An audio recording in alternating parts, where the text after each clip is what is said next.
ভিডিওটা শুরু থেকে শেষ পর্যন্ত দেখবেন। মাঝপথে চলে গেলে কিন্তু আসল কাহিনী বুঝবেন না। চলুন শুরু করি এখন।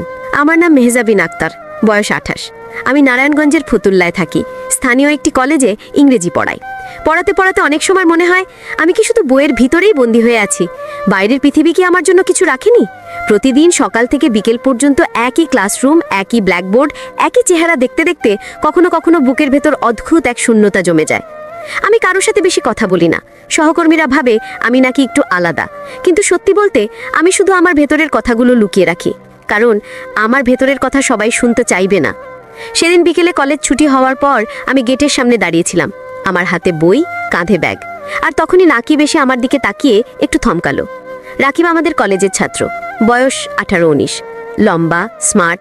ক্লাসে খুব একটা কথা বলে না, কিন্তু তার চোখে সব সময় একটা প্রশ্ন লুকিয়ে থাকে। আমি ওর দিকে তাকাতেই বুঝলাম সে কিছু বলতে চাচ্ছে, কিন্তু সাহস পাচ্ছে না।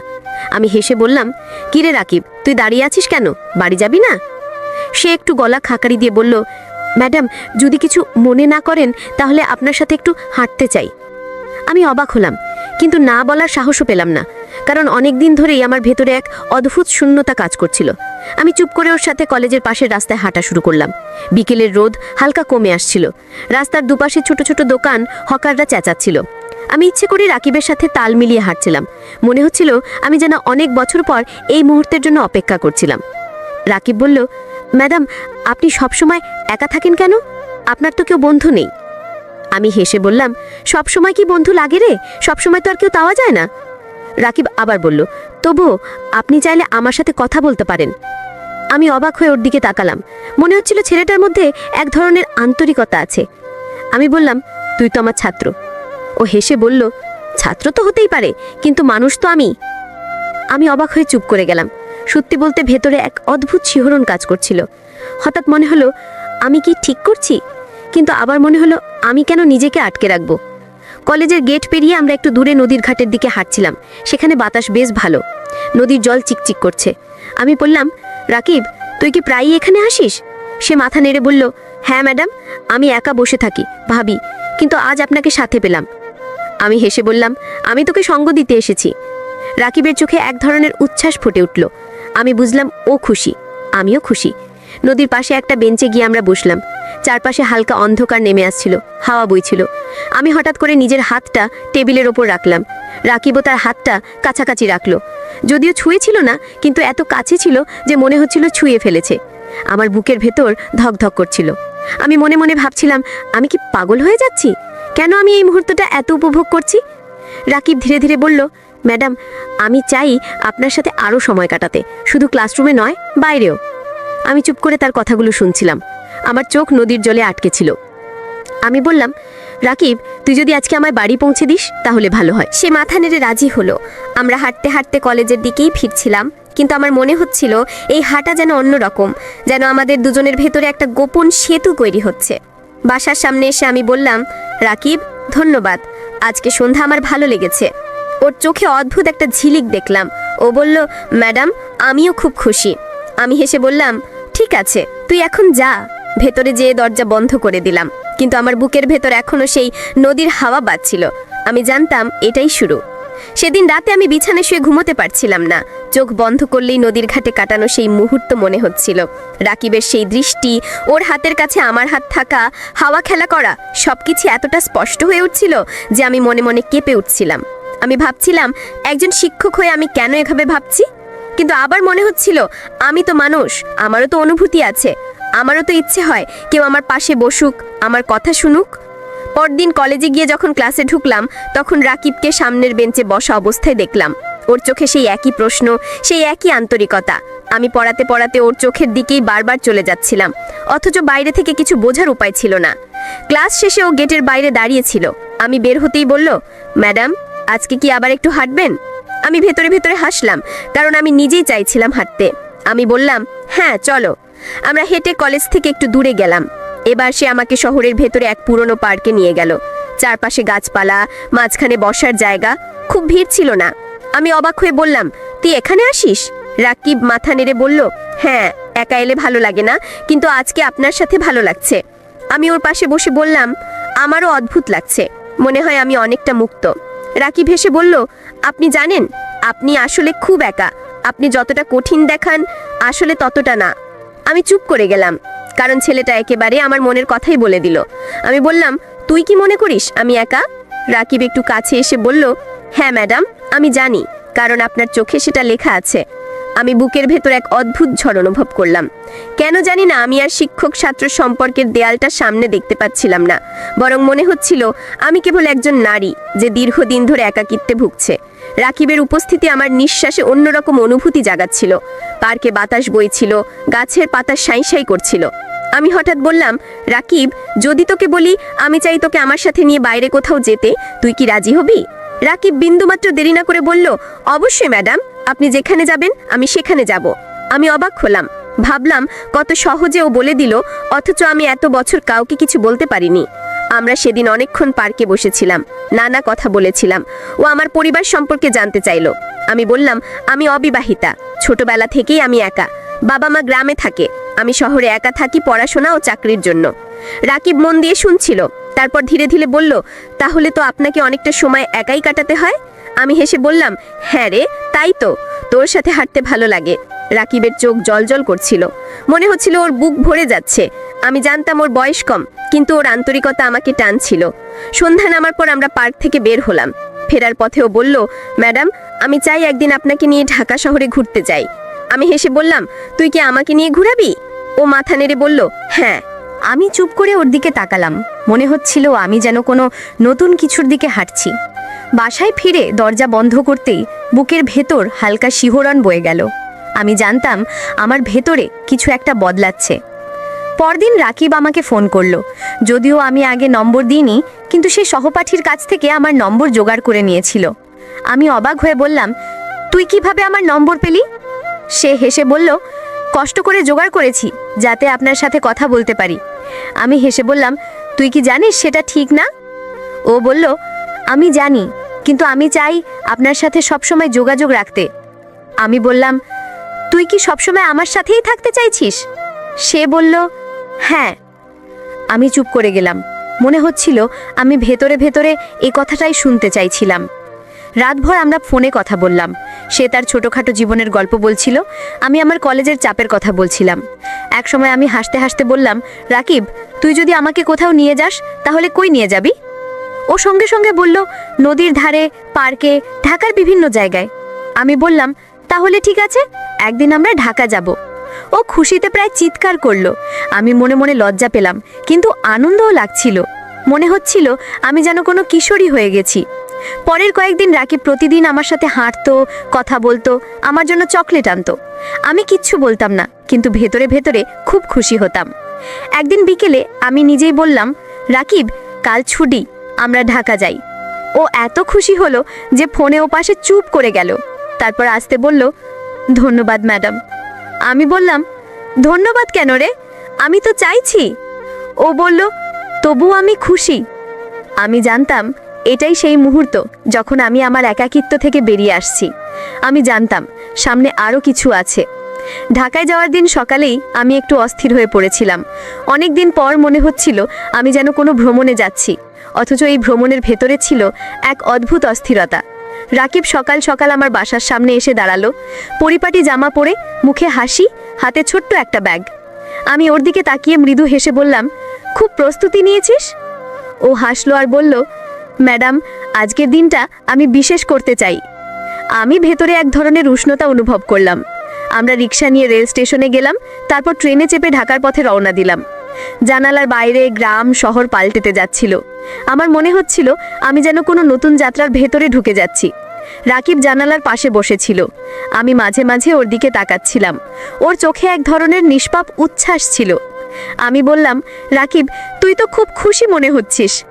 ও হেসে বলল, ম্যাডামের সাথে ঘুরতে বেরিয়েছি, খুশি হব না কেন? আমি একটু চুপ করে থাকলাম, কারণ ভেতরে ভেতরে আমিও খুশি, কিন্তু সেটা প্রকাশ করছিলাম না। ঢাকায় পৌঁছানোর পর আমরা প্রথমে চিড়িয়াখানা গেলাম। ভিড় ছিল অনেক, কিন্তু আমাদের দুজনের মন যেন অন্য কোথাও ছিল। আমরা একসাথে হাঁটছিলাম, ও আমার ব্যাগটা হাতে নিয়ে নিল। আমি কিছু বলিনি, শুধু দেখছিলাম। দুপুরে আমরা একসাথে খাবার খেলাম। রাকিব আমার জন্য কোক নিল। আমি মৃদু হেসে বললাম, তুই তো বেশ খেয়াল রাখছিস। ও গম্ভীর হয়ে বলল, ম্যাডাম, আমি চাই আপনি সবসময় খুশি থাকুন। আমি জানতাম এ কথায় ওর মনের গভীরতা আছে, কিন্তু আমি মুখে কিছু বলিনি। বিকেলে আমরা লালবাগ কেল্লা ঘুরতে গেলাম। পুরনো দেওয়ারের ভেতরে হাঁটতে হাঁটতে আমার মনে হচ্ছিল ইতিহাসের ভেতরে ঢুকে গেছি। আমি বললাম, রাকিব, আমি ভাবছিলাম আমি যদি না আসতাম, তুই কি একাই এসব ঘুরতে আসতি? সে মাথা নেড়ে বলল, আসতাম না, আমার একা কোথাও ভালো লাগে না, কিন্তু আজ সব কিছু অন্যরকম। আমি মৃদু হেসে বললাম, আমিও তাই মনে করছি। একসময় আমরা বসে গেলাম। রোদ আস্তে আস্তে কমে আসছিল। রাকিব আমার দিকে তাকিয়ে ধীরে বলল, ম্যাডাম, আমি চাই সব সময় আপনার পাশে থাকতে, আপনি যদি আমাকে চান। আমি এক মুহূর্তের জন্য চুপ হয়ে গেলাম। বুকের ভেতরে ভুকভুকানি বেড়ে গেল। আমি ভেবেছিলাম এ কথা শুনবো, কিন্তু এত তাড়াতাড়ি শুনবো ভাবিনি। আমি আস্তে করে বললাম, তুই জানিস তো আমি তোর শিক্ষক। এই সম্পর্কটা বাইরের মানুষ হয়তো মেনে নেবে না। রাকিব দৃঢ় গলায় বলল, আমি জানি ম্যাডাম, কিন্তু আমি তো শুধু চাই আপনি খুশি থাকুন। আমি অন্য কারো কথায় যাব না। আমি চোখ নামিয়ে বললাম, আমি জানি না আমি সঠিক করছি কি না, কিন্তু আমি চাই না আবার এই একাকিত্বে ডুবে যাই। আমার ভেতরে অনেক বছর ধরে শূন্যতা। রাকিব আমার হাতের কাছে হাত রাখল। এবার আর সরালো না। আমি থমকে গেলাম, কিন্তু সরালামও না, শুধু নীরব থাকলাম। আমার ভেতরে যে ঢেউ উঠছিল তা আমি কারো সাথে ভাগ করতে পারতাম না। সন্ধ্যের সময় আমরা রিকশা নিয়ে ধানমন্ডির লেকের দিকে গেলাম। চারপাশে আলো জ্বলছিল, পানির ওপর সেই আলো প্রতিফলিত হচ্ছিল। আমি বললাম, জায়গাটা সুন্দর? রাকিব আমার দিকে তাকিয়ে বলল, হ্যাঁ, কিন্তু আপনার সাথে থাকায় আরও সুন্দর। আমি মনে মনে ভেঙে পড়ছিলাম। আমি চেয়েছিলাম এই মুহূর্তের সময় থেমে যাক। আমরা লেকের ধারে বসেছিলাম। রাকিব চুপচাপ ছিল। আমি ওর দিকে তাকালাম। ওর চোখে অদ্ভুত এক টান ছিল। আমি জানতাম আমি আর শিক্ষক নই, আমি শুধু একজন নারী যে চাইছে এই মুহূর্তটা ধরে রাখতে। রাত নামার পর আমরা আবার ট্রেনে করে ফিরছিলাম। সারা পথ আমি চুপ ছিলাম, শুধু মাঝে মাঝে ওর দিকে তাকাচ্ছিলাম। মনে হচ্ছিল আমি এক ভয়ঙ্কর অথচ সুন্দর পথে হাঁটছি। বাসায় ফিরে দরজা বন্ধ করলাম, বিছানায় শুয়ে পড়লাম, কিন্তু ঘুম আসছিল না। রাকিবের সেই কথা কানে বাজছিল, সে সব সময় আমার পাশে থাকতে চায়। আমি জানতাম এই গল্প সবে শুরু। ঢাকা থেকে ফিরে আসার পর আমার ভেতরে অদ্ভুত এক পরিবর্তন এলো। প্রতিদিন সকালে ঘুম থেকে উঠে মনে হতো আজকেও রাকিবকে দেখব, ওর সাথে হাঁটবো, কথা বলবো। আমি জানতাম এটা কেবল একটা অভ্যেস হয়ে উঠছে না, এর ভেতরে গভীর কিছু আছে। কলেজে যখন ক্লাস নিচ্ছিলাম তখনও মনে হচ্ছিল ওর চোখ সবসময় আমাকে খুঁজছে, আর আমি পড়াতে পড়াতে মাঝে মাঝে হারিয়ে যাচ্ছিলাম। একদিন দুপুরে ক্লাস শেষ হওয়ার পর রাকিব আমার কাছে এসে আসতে বলল, ম্যাডাম, আজকে আপনি কি বাসায় থাকবেন? আমি অবাক হয়ে জিজ্ঞেস করলাম, কেন? সে একটু লাজুক ভঙ্গিতে বলল, আপনার সাথে কিছু সময় কাটাতে চাই। আমি থমকে গেলাম। বুকের ভেতর অদ্ভুত ধুকপুকানি শুরু হলো। আমি মৃদু গলায় বললাম, আমার বাসায় কেউ থাকে না, তুই জানিস তো? রাকিব মাথা নেড়ে বলল, জানি। আমি আসতে বললাম, তাহলে বিকেলে আসিস? ওর চোখ আনন্দে ঝিলমিল করে উঠল। সেদিন বিকেলে আমি সারাক্ষণ প্রস্তুতি নিচ্ছিলাম। ঘর একটু গুছালাম, টেবিলে কিছু খাবার রাখলাম, বারবার আয়নায় নিজের দিকে তাকাচ্ছিলাম। মনে হচ্ছিল আমি কোনো ছাত্রীর মতো প্রস্তুতি নিচ্ছি, অথচ আমি শিক্ষক। বিকেলে দরজার ঘন্টা বাজার সাথে সাথেই আমার বুক কেঁপে উঠল। দরজা খুলতেই রাকিবকে দেখলাম। পরিপাটি জামা, হাতে ছোট্ট একটা বইয়ের ব্যাগ, মুখে মিষ্টি হাসি। আমি হেসে ভেতরে আসতে বললাম। ও ভেতরে এসে চারপাশে তাকালো, তারপর বলল, ম্যাডাম, আপনার বাসা বেশ সুন্দর। আমি বললাম, সুন্দর তো নয়, তবে শান্ত। রাকিব বলল, শান্ত মানেই তো সুন্দর। আমি হেসে চুপ করে গেলাম। আমরা বসের ঘরে বসেছিলাম। আমি কিছু নাস্তা এনে সামনে রাখলাম। ও বলল, ম্যাডাম, তো কষ্ট করার দরকার ছিল না। আমি বললাম, তোকে আসতে বলেছি তাই তো? সেই হাসলো। আমি টের পাচ্ছিলাম পরিবেশে অদ্ভুত এক নীরবতা কাজ করছে। আমরা গল্প শুরু করলাম। ও কলেজের কথা বলছিল, আমি আমার পড়াশোনার চাপের কথা বলছিলাম, কিন্তু মাঝে মাঝেই আমরা দুজনেই থেমে যাচ্ছিলাম, যেন কথার চেয়ে নীরবতা বেশি কিছু বলছে। রাকিব একসময় আসতে বলল, ম্যাডাম, আমি জানি এটা বলা ঠিক না, কিন্তু আমি প্রতিদিন আপনার কথা ভাবি। আমি চুপ করে ওর দিকে তাকালাম। মনে হচ্ছিল আমার বুকের ভেতরে সেই কথাটাই প্রতিধ্বনিত হচ্ছিল। আমি ধীরে বললাম, তুই জানিস তো এইসব কথা বাইরের মানুষ মেনে নেবে না। ও দৃঢ়ভাবে বলল, আমি বাইরের কারো কথা শুনতে চাই না, আমি শুধু আপনাকে চাই। আমি চোখ নামিয়ে ফেললাম। বুকের ভেতর কাঁপুন উঠছিল। কেন জানি না, আমি আর কোনো যুক্তি খুঁজতে পারছিলাম না। মনে হচ্ছিল আমি বহু বছর ধরে কারো এই কথাটাই শুনতে চাইছিলাম। হঠাৎ রাকিব আমার হাতের কাছে হাত রাখলো। এবার সে সরালো না। আমি অবাক হলেও হাত সরালাম না, শুধু চুপ করে বসে থাকলাম। মনে হচ্ছিল এই স্পর্শে আমার শূন্যতা ভরছে। আমরা অনেকক্ষণ সেইভাবেই বসেছিলাম। হঠাৎ আমি উঠে গিয়ে জানালার পর্দা সরালাম। বাইরে সন্ধ্যা নামছিল, চারপাশে অন্ধকার ঢুকছিল, বাতাস বইছিল। আমি ফিরে এসে বললাম, রাকিব, তুই কি কখনো ভয় পাচ্ছিস? ও হেসে বলল, ভয় কিসের? আমি তো শুধু আপনাকে চাই। আমি চুপ করে গেলাম। সেই সন্ধ্যায় রাকিব অনেকক্ষণ আমার সাথে ছিল। আমরা গল্প করেছি, হাসাহাসি করেছি, আর বারবার মনে হচ্ছিল আমাদের মধ্যে দূরত্ব গলে যাচ্ছে। রাত নামার আগেই ও চলে গেল। দরজা বন্ধ করার পর আমি আয়নায় নিজের মুখের দিকে তাকালাম। মনে হচ্ছিল আমি অন্য কেউ হয়ে গেছি। পরদিন কলেজে গিয়ে রাকিবকে দেখতেই বুকের ভেতর ধুকপুকানি শুরু হলো।